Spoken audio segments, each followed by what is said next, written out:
Hello, my name is Nathan Ernst, and I created a small game I titled Personal Hell through the Unity microgame, FPS microgame. This is a video designed to record my design decisions in developing that little game. I made quite a few changes and additions, etc. And so the purposes of this are to highlight those decisions and my design thought process as I made them. Thank you for watching.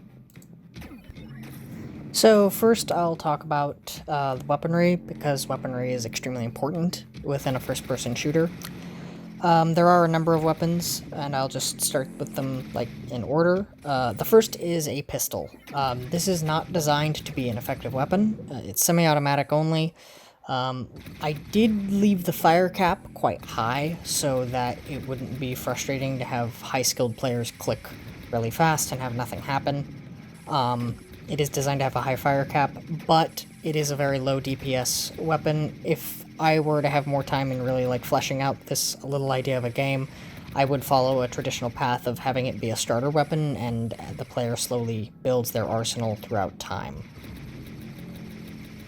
The next weapon is the assault rifle. It is a moderate fire rate automatic weapon. It's also designed to be accurate. This is the longest ranged weapon in the game as it currently stands. I deliberately made the crosshairs very tight to give the player that sense of accuracy, that this is an accurate weapon. And I made the aim down sights, quote unquote aim down sights, zoom level a bit higher than everything else to promote that that this is the more ranged weapon of the game. There aren't particularly long ranges in game, but this is the weapon that can reach out the furthest. It's not particularly high damage per second, so it doesn't kill very quickly, but it is very versatile and very useful, and that was kind of the design goal, is to this is the weapon that's kind of old reliable. Next is the submachine gun, the counterpart to the assault rifle. The submachine gun is designed as a very high damage per second, but very inaccurate weapon.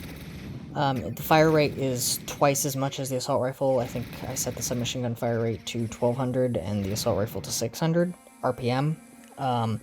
The submachine gun is very close range only.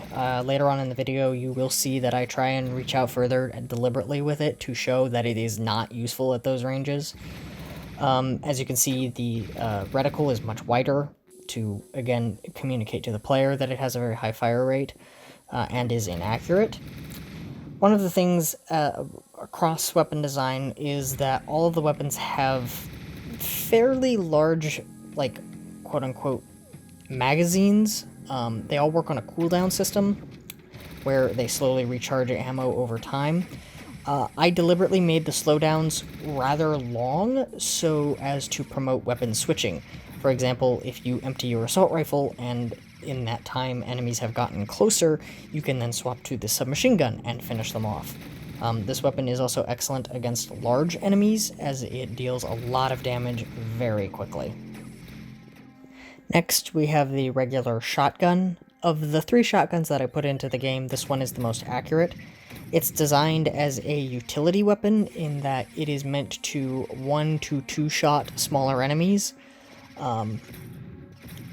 Similar to the shotgun from Doom 1, it isn't, however, a very high damage per second weapon, so it's ineffective against larger and tankier enemies in the game, which we will get into the enemy design. But it is designed as that constant, utility weapon. For those players that are accurate, this would be an excellent choice. Next, we have the auto shotgun. This is designed in a similar vein to the submachine gun in that it's meant to be a very inaccurate but close range, high damage weapon. It is more inaccurate than the base shotgun, but it can fire rather quickly. It's good for taking out groups of smaller enemies, but it is especially good at focusing down large enemies. I have different sizes of enemies in the game, and the bigger ones take more damage, and so this weapon is excellent against them because you can actually get more hits. The inaccuracy matters less, but this was designed as a very high damage per second close-range weapon. Next, we have the Blunderbuss. This is a single-shot shotgun that overheats after one shot, but for that downside, you get a ton of damage through the most pellets fired in a single shot in-game. This weapon is designed to take out large enemies instantly, if you can land enough of the pellets. It's kind of a high-risk weapon in that you must get close, but it has enough damage to instantly kill the larger enemies in-game, and that is its purpose, is as an extremely high burst damage weapon. Next, we have the Disc Launcher. This is an explosive charge-up weapon where you have to hold the trigger and let go in order to get the maximum amount of damage. This is actually not designed as a weapon to be effective against the larger enemies. It lacks the raw damage output, but it does sit at a nice damage threshold to be excellent at taking out groups of smaller enemies instantly. If you have a cluster of small enemies, you fire one shot of this into that cluster and they're all gone. And that is kind of its purpose as a crowd control device. And finally, we have the BFG. The BFG is a single-shot weapon. Think of it as a much larger version of the Disc Launcher. However, its damage is designed to be high enough to take out a room of enemies, even the medium ones that are tougher, or to be effective at chipping away large chunks of a boss's health. For this extreme power, though, it has an extremely long cooldown, 3 to 4 times longer than anything else in the game. So it is designed to be a weapon where the player must be careful with how they use it, and so that they don't misuse its power and then have to wait an extremely long time. Next is level design. I designed 3 levels for the game. Each were thematic in nature. I won't be going into the thematics of that because that's not important for the purposes of this video, but the first area we'll be entering is the most combat-heavy one, which is designed to highlight my intentions of combat in the level design. I created 2 types of combat encounters in the level design, and those would be corridors and arenas. I'll start with the corridors because that's what you're encountering first. The corridors have a design of ambush. Similar to the original Doom, enemies are pre-placed, and so the goal is to have the player be surprised and have to deal with, like, enemy checkpoints, more or less. This does involve some backing up, like the player must retreat and figure out how to approach it, using the right weapon for the job. But it is primarily designed to keep the player on their toes. Instead of letting the player get lax and just know that they're safe between arenas, the goal is to make the player have to constantly be aware of their surroundings. The next piece of level design are the arenas. The arenas are designed so that the player can face a large number of enemies almost simultaneously. There are a number of enemies placed throughout the arena, and usually the player will make all of them aggressive at once. However, the cover is designed so that they're not constantly, like, swarmed by, like, 10 enemies simultaneously. However, the cover is sparse enough so that they are always exposed to at least one deadly enemy, these turrets. The turrets are designed to kill the player very, very quickly if they're stationary, so this, combined with the sparse cover, forces the player to engage in rapid combat within the arena, as well as constantly move so that they're not gunned down from the exposed angle of the cover. This, of course, eases as the arena is cleared out, but initially the design forces constant player movement and initial extreme aggression, which is actually one of the major design goals of the game. This leads me into the overall combat design, which is very old school in nature. The player does not move particularly quickly in this game, however, movement is necessary for survival in this game. Standing still and popping shots out of cover is usually not particularly viable.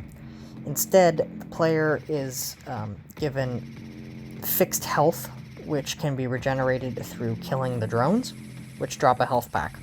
This cycle of killing to gain back health provides a positive feedback loop and was learned as an excellent tactic for aggressive game design from Doom 2016 and Doom Eternal.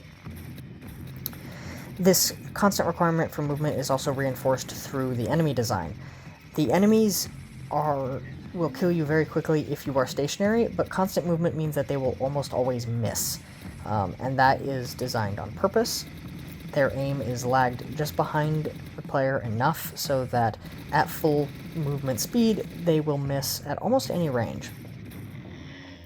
This, combined with the constant weapon switching, creates a very old-school shooter feel similar to the original Doom and Quake, with newer elements learned from more modern games like Doom Eternal and the like.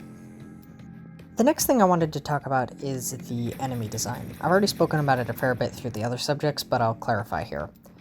There are 3 types of enemies and 2 primary types. The 2 primary types are the drones and the turrets. The drones serve as a way to constantly push on the player. They are low health and they are low damage. They're cannon fodder. However, what they do in constantly moving towards the player and being able to chip away health is they force the player to move from any position that they've taken up. This constantly provides pressure to the player and then pushes the player into the path of the second enemy types, the turrets. The turrets are the much more dangerous enemy in the game. They are larger, they are tankier, and they deal a lot more damage. However, this comes at the downsides of them being, well, turrets. They're completely stationary. This flow of having smaller enemies push you into the path of larger enemies is designed to create constant tension and force you to engage the larger enemies at a kind of constant clip, instead of just being able to peek around the corner, get in a few shots, and back off. The turrets do miss if you are moving constantly, so that, again, constant movement is encouraged and forced. They also do not drop health upon death, meaning that the smaller enemies can't simply be ignored, thus providing a more constant combat flow to the player. The third enemy type are the bosses. The bosses are large turrets, really, with much, much more health. The amount of health is so much more extended, in fact, that the combat flow actually completely changes around them. They have the same lethality as the regular turrets, but because they have so much more health, the player can't burst them down quickly. It becomes a real boss fight where the player has to deal with the minions that surround the boss and use them as resource nodes in their fight with the boss should they make a mistake and get hit. This creates a different combat flow than just the regular turrets, which can be bursted down rather quickly, which is their design purpose. I should note real quick that the music in-game is not my own, and it is, I do believe, copyrighted. It is from the Killzone Shadowfall soundtrack by Lorne and Tyler Bates. So I created the game for my own purposes, so I wasn't too concerned about using copyrighted music. I just wanted something that captured the mood. However, the music is not my own, I do not own it, and therefore I never intended to use this game for a monetary gain. I just wanted to make that apparent real quick. Finally, I just want to say thank you for watching this video breakdown of my design decisions for this little FPS microgame I made in Unity. Thank you.